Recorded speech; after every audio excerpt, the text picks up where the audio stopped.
Hello friends, हमारे YouTube channel student motivation में आप सबका स्वागत है। सत्र 2024-25 यानी जो 1 अप्रैल 2024 से प्रारंभ हो गया है, इसी सत्र से मध्य प्रदेश के सभी विद्यालयों में यानी गवर्नमेंट हो या प्राइवेट हो, सभी विद्यालयों में माननीय प्रधानमंत्री जी द्वारा दिए गए निर्देशों का करवाया जाना है पालन। तो वह कौन से निर्देश है जो दिए गए हैं और उसके संबंध में डीपीआई द्वारा यह आदेश जारी किया गया है, जिसमें विद्यालय संचालन हेतु महत्वपूर्ण सुझाव दिए गए। वो कौन कौन से महत्वपूर्ण सुझाव है जो प्रधानमंत्री जी द्वारा दिए गए हैं और डीपीआई द्वारा जो पत्र जारी किया गया है उसमें आवश्यक कार्रवाई हेतु निर्देश दिए गए हैं। फ्रेंड्स, इसमें बहुत ही महत्वपूर्ण सुझाव दिए गए जिससे शिक्षा की गुणवत्ता में वृद्धि हो सके। इसके अंदर सोशियो इमोशनल लर्निंग तथा पीयर लर्निंग जैसे महत्वपूर्ण सुझाव दिए गए हैं। क्या होता है पीयर लर्निंग और क्या होता है सोशियो इमोशनल लर्निंग, इसके संबंध में संपूर्ण डिटेल हम इस पत्र में जानने वाले फ्रेंड्स। और अभी तक आपने हमारे YouTube channel study and motivation को सब्सक्राइब नहीं किया तो फ्रेंड्स, गवर्नमेंट जॉब तथा स्टडी मोटिवेशन संबंधी समस्त प्रकार के नोटिफिकेशन का अपडेट तुरंत प्राप्त करने के लिए आप हमारे YouTube channel study and motivation को तुरंत सब्सक्राइब करें तथा वीडियो दोस्तों के साथ शेयर करें। अब हम देखते हैं उस पत्र को जो डीपीआई यानी लोक शिक्षण संचालनालय मध्य प्रदेश भोपाल द्वारा जारी किया गया है और जिसमें विद्यालय संचालन हेतु बहुत ही महत्वपूर्ण सुझाव दिए गए हैं। फ्रेंड्स, स्क्रीन पर जो देख पा रहे हैं वही महत्वपूर्ण पत्र है जिसमें महत्वपूर्ण सुझाव दिए गए हैं और लोक शिक्षण संचालनालय मध्य प्रदेश भोपाल द्वारा 13 मई 2024 को जारी किया गया है और समस्त जिला मध्य प्रदेश के नाम से जारी किया गया है। इससे आप अंदाज़ा लगा सकते हो साथियों कि यह पत्र कितना महत्वपूर्ण है, क्योंकि समस्त जिला शिक्षा अधिकारी महोदय के नाम से पत्र जारी किया गया। विषय में देखेंगे दिया गया मध्य प्रदेश के सभी विद्यालयों में सत्र 2024-25 से माननीय प्रधानमंत्री जी के द्वारा दिए गए निर्देश अंतर्गत स्कूली प्रक्रिया पर आवश्यक कार्रवाई किए जाने के संबंध में, यानी स्कूली प्रक्रिया पर उनके द्वारा जो दिए गए महत्वपूर्ण निर्देश है सुझाव है उनके संबंध में आवश्यक कार्रवाई की जानकारी इसमें दी गई है। तो फ्रेंड्स, इसी क्रम में हम आगे बढ़ते हैं। तो इसमें दिया गया है कि उपर्युक्त विषय अंतर्गत लेख है कि तृतीय मुख्य सचिव कॉन्फ्रेंस में माननीय प्रधानमंत्री जी के द्वारा विद्यालय संचालन हेतु दिए गए सुझाव के क्रम में निम्नानुसार कार्रवाई सुनिश्चित करें। यानी वो जो सुझाव दिए गए उसके संबंध में किस प्रकार की कार्रवाई की जाना है, इसी के संबंध में डीपीआई द्वारा पत्र जारी किया गया है। तो फ्रेंड्स, आप देख सकते हैं नंबर 1, विद्यालय में पेयर लर्निंग सुनिश्चित करने हेतु निर्देश।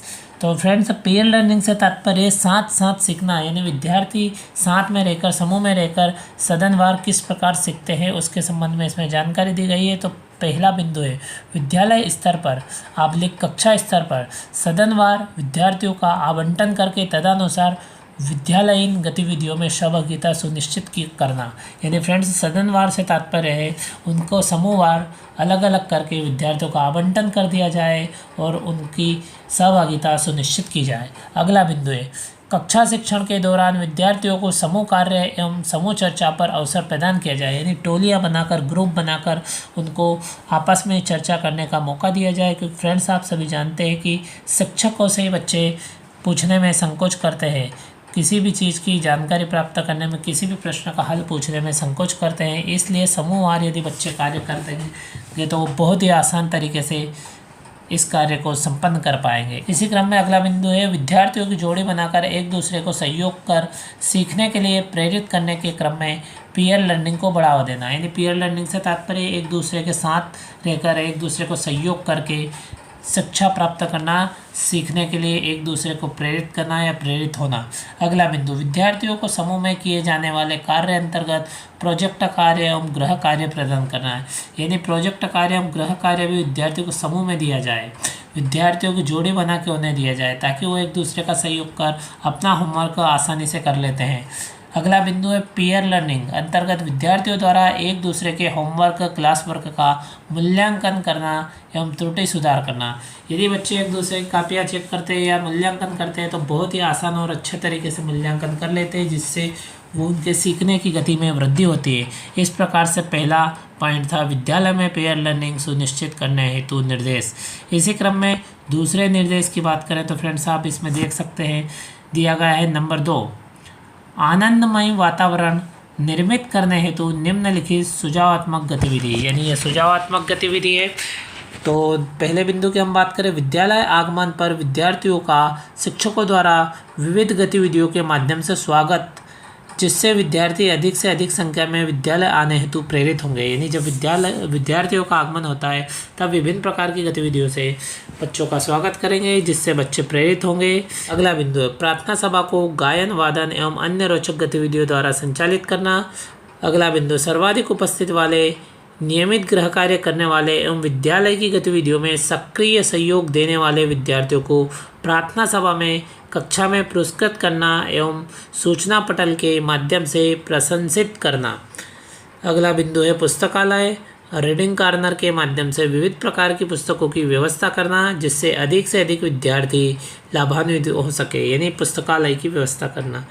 अगला बिंदु है विद्यार्थियों को उनकी रुचि के अनुसार विभिन्न शैक्षणिक गतिविधि जैसे खेल, चित्रकला, आर्ट एंड क्राफ्ट, पीटी, योग, नाटक, संगीत आदि में भाग लेने के अवसर उपलब्ध कराना एवं प्रतियोगिताएं आयोजित करना।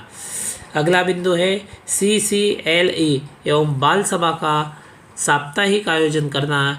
इसमें समस्त विद्यार्थियों की अनिवार्य सहभागिता सुनिश्चित करना।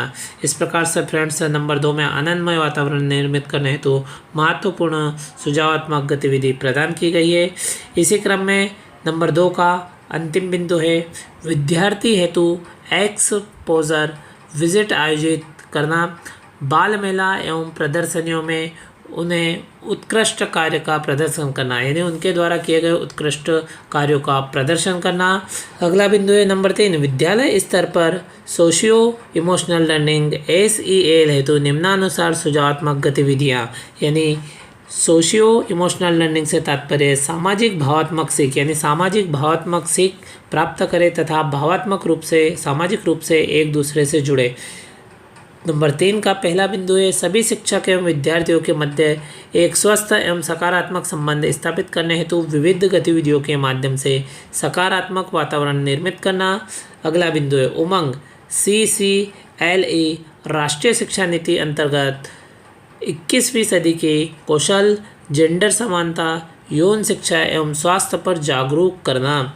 अगला बिंदु अभिभावक एवं समुदाय को विद्यालय से सक्रिय रूप से जोड़ना, जिससे वे विद्यालय के सुधार के क्षेत्रों में फीडबैक एवं रचनात्मक सहयोग प्रदान कर सके।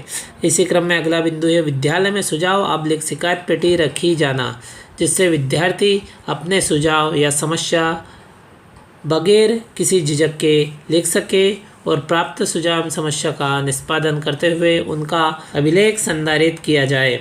अगला बिंदु बाल सहायता संबंधी सभी हेल्पलाइन नंबर सूचना पटल पर एवं मुख्य स्थल पर लगाया जाए एवं विद्यार्थियों को उनकी उपयोगिता एवं महत्व की भी जानकारी दी जाए। इस प्रकार से फ्रेंड्स बहुत ही महत्वपूर्ण निर्देश इस पत्र में दिए गए, जो कि आपने देखे लास्ट में दिया गया। अतः उपरोक्त निर्देशों का पालन अपने जिले के सभी विद्यालयों में करवाया जाना सुनिश्चित करें। फ्रेंड्स स्पष्ट होता है कि सभी जिले के सभी विद्यालयों में इन निर्देशों का पालन करवाया जाना सुनिश्चित करें। यानी यह पत्र आप देख सकते हैं संचालक महोदय लोक शिक्षण संचालनालय के द्वारा जारी किया गया है और समस्त जिले मध्य प्रदेश के उनके जिला शिक्षा अधिकारी महोदय के नाम से जारी किया गया है। फ्रेंड्स इस प्रकार से आप देख सकते हैं विद्यालय संचालन हेतु जो माननीय प्रधानमंत्री जी द्वारा दिए गए महत्वपूर्ण सुझाव, जो कि बहुत ही महत्वपूर्ण है फ्रेंड्स।